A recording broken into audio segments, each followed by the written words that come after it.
Good morning students.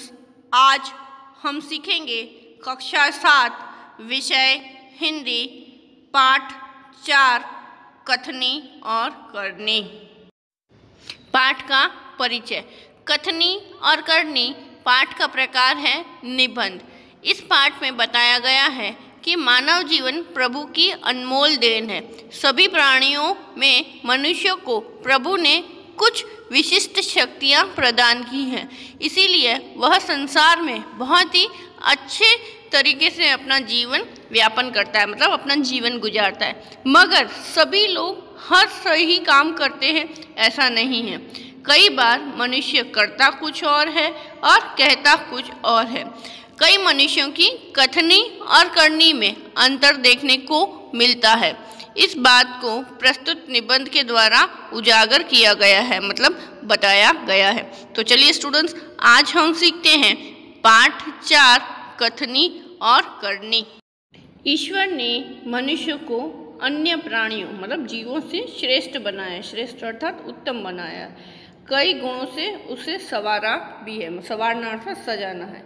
इसका उसे अभिमान भी होता है। अभिमान अर्थात अहंकार का भाव। परंतु स्वयं को गुणों की खान समझने वाला, गुणों की खान अर्थात बहुत गुणी समझने वाला व्यक्ति कई बार ऐसे कार्य करता है जिन्हें वह गलत बताता है। मतलब व्यक्ति खुद उन कार्यों को गलत कहता है लेकिन वो फिर भी करता है। कथनी और करनी में अंतर के ऐसे कई उदाहरण रोज देखने में आते हैं। कथनी अर्थात जो कहा जाता है और करनी अर्थात जो कार्य किया जाता है। बस्ती के बीच सरकार ने पार्क अर्थात बगीचा बनाने की जगह छोड़ रखी थी। बरसात के मौसम में मोहल्ले के एक सज्जन अर्थात एक अच्छा व्यक्ति को उसमें फूल पौधे लगाने की सूझी। बात अच्छी थी, मतलब जो उसने सोचा था वह बात बहुत ही बढ़िया थी। तो उसने क्या किया, वहाँ पे वो पौधे लगाने के लिए कहीं से वो पौधे लेके आया। कतार में उसने पौधे रोपे, मतलब एक लाइन में एक पंक्ति में उसने पौधे रोपे और उसकी देखभाल की, जिसकी वजह से पौधे बड़े हो गए थे। मतलब देखभाल करने से पौधे अच्छी तरह से फल फूल हो रहे थे। कुछ दिनों बाद उसमें कुछ फूल भी खिलने लगे थे। पार्क अच्छा लगने लगा था, मतलब वो बगीचा है उन फूलों की वजह से सुंदर दिखने लगा था। मोहल्ले के लोग सुबह शाम पार्क में टहलने लगे, मतलब घूमने आते थे, खेलने के लिए आते थे बगीचे में। फूल सबको अच्छे लगते हैं। पार्क में लोगों को आने जाने से उन्हें यह लगा कि इन फूलों को कोई तोड़ के नहीं लेके जाए। मतलब उस सज्जन व्यक्ति को ऐसा लगा कि कोई उन फूलों को तोड़ न ले। तो उन्होंने क्या किया, उन्होंने एक तख्ती लाके, तख्ती अर्थात जिसमें लोहे या लकड़ी की एक पट्टी होती है, और उस तख्ती पे लिख दिया कि फूल तोड़ना मना है। मतलब उन्होंने एक सूचना लिख दी तख्ती पे। आने जाने वाले सब उसे पढ़ते, कोई भी फूलों को तोड़ता नहीं, मतलब उसको फॉलो करता। उस सूचना को देख करके वो उसको मानते थे और वो फूल तोड़ते नहीं थे। पर मजे की बात तब सामने आई जब लोगों ने उस तख्ती वाले सज्जन को, मतलब जिसने तख्ती लगाई थी, उसको ही देखा कि बड़े सवेरे सवेरे वह जल्दी जल्दी फूल तोड़ रहा है।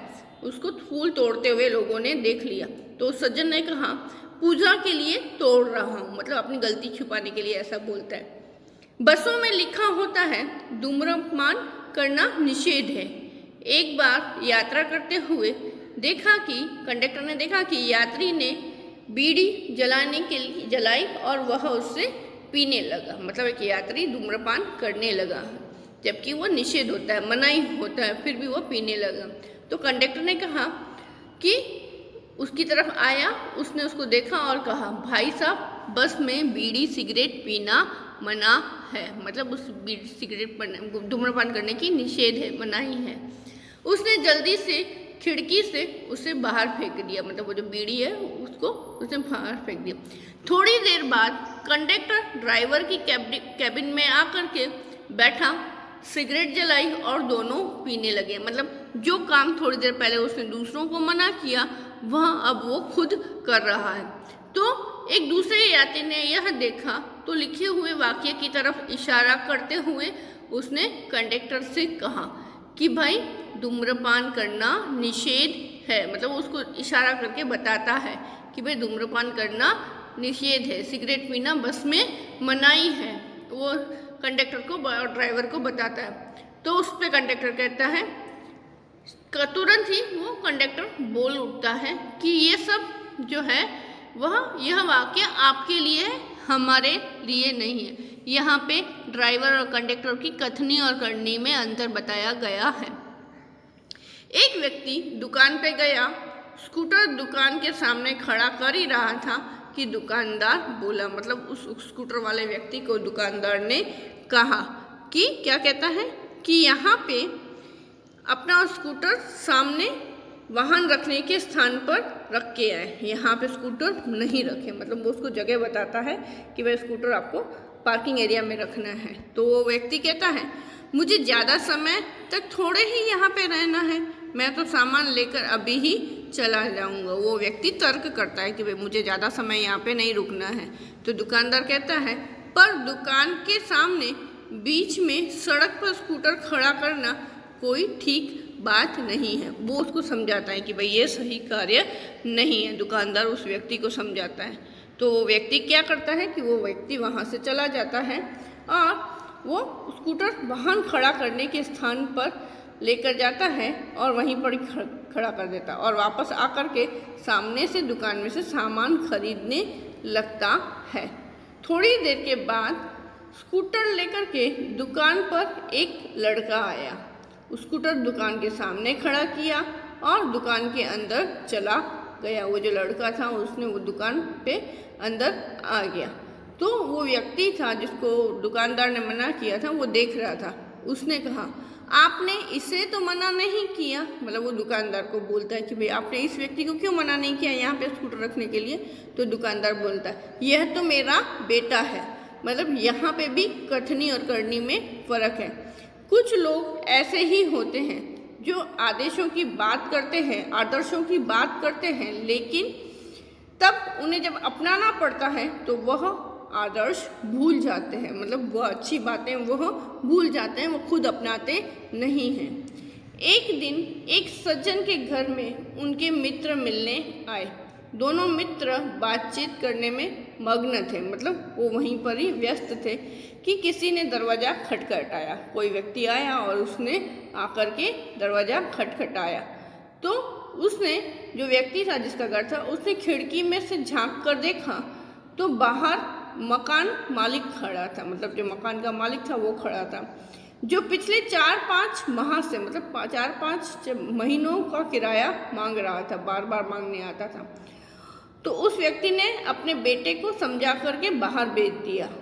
जब बच्चा बाहर गया तो मकान मालिक ने उससे कहा, वो मकान मालिक क्या कहता है उससे, बच्चे से कहता है कि तुम्हारे पिताजी से कहो कि मैं मकान का किराया लेने आया हूँ। मतलब मकान मालिक वो बच्चे से कहता है कि तुम अपने पिताजी से कहो कि भाई मैं किराया लेने आया हूँ। तो वो बच्चा बोलता है, पिताजी ने कहा है कि वह घर पे नहीं है। देखो ये बच्चे का बोलापन, तो वो तो सीधा ही बोल देता है कि भाई पिताजी ने कहा है कि घर पे नहीं है। बच्चे की बात सुनकर मकान मालिक हंस पड़े। घर पर बैठे मित्र के चेहरे पर भी मुस्कान आई, जिसे देखकर वह सज्जन व्यक्ति पानी पानी हो गया। पानी पानी होना मतलब बहुत ही लज्जित होना, बहुत ही शर्मसार होना। क्यों? एक सज्जन ने अपने पोते को यह सिखाया था कि हमें कभी भी किसी भी काम को गलत ढंग अर्थात तरीके से नहीं करना चाहिए। सदा मतलब हमेशा अपनी बारी की प्रतीक्षा करनी चाहिए। प्रतीक्षा अर्थात इंतजार करना चाहिए, यानी जब हमारी बारी आए उसके लिए हमें राह देखनी चाहिए, हमें उसकी प्रतीक्षा करनी चाहिए। एक दिन की बात है कि वह व्यक्ति एक जगह पे बिल जमा करवाने गया था। उसके साथ में उसका 7-8 साल का पोता भी था। बिल जमा कराने वालों की लंबी कतार अर्थात मतलब लंबी लाइन देख करके वह कोई उपाय सोचने लगा। उन्होंने खड़े हुए लोगों को ध्यान से देखा। आगे की एक परिचित व्यक्ति खड़ा था, मतलब सबसे आगे एक परिचित व्यक्ति उसका खड़ा था। वो तुरंत उसके पास में गया और वह उससे कहने लगा, बेटा ये बिल तुम घर पर ही भूल आए हो, लो इसे भी जमा करवा दो। मतलब तुम ये बिल अपना घर पे भूल के आए हो, वह भी बिल जमा करवा दो। वह व्यक्ति कुछ बोले उससे पहले ही बिल न राशि उसके हाथ में थमा दी, मतलब बिल वह राशि उसके हाथ में दे दी और एक तरफ जाकर के खड़ा हो गया। पोता बार बार कहने लगा, मतलब वो अपने दादाजी से बार बार वो कह रहा है, दादाजी लाइन में लगिए, लाइन में लगिए, मतलब जो उसको दादाजी ने सिखाया था वह बात उसको करने के लिए कह रहा था। उसकी बात सुन करके लोग हंसने लगे, मतलब क्यों? क्योंकि वो कई लोग ऐसे होते हैं जो आदर्शों की बातें तो करते हैं पर उन्हें अपनाते नहीं हैं। इस प्रकार का आचरण अच्छा नहीं होता है।